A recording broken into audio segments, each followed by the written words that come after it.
Hi friends, সবাই কেমন আছো? আশা করি সবাই খুব ভালো আছো। তো দেখো, এখানে তাতান স্কুলে যাবে বলে রেডি হয়েছে। ও আজকে দুধ আর ক্লাউস খাচ্ছে। বাবান হাই করে দাও। তো ও এখানে রেডি হচ্ছে। আজকে ভাত খাইনি, আজকে বললো মা আমি দুধ খেয়ে যাব স্কুলে, সেই জন্য আমি ওকে দুধ দিয়ে দিয়েছি। আর বাড়িতে যেহেতু কেউ নেই, মা বাবা সিকিমে ঘুরতে গেছে, তো ওই জন্যে দোকানটা পুরো ফাঁকা। কে দেখবে?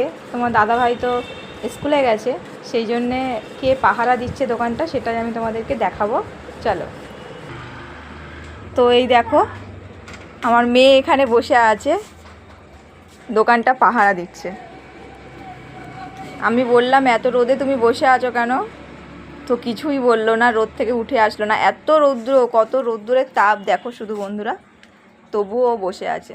মিকো, তুমি উঠে আসো মা, রোদের ভেতরে বসে আছো কেন? দোকানটা পাহারা দেওয়ার ওর দায়িত্ব, ও বুঝে গেছে এখানে সামনে কেউ নেই, তো আমাকে দোকানটা দেখতে হবে, সেই জন্যে ওখানে বসে আছে।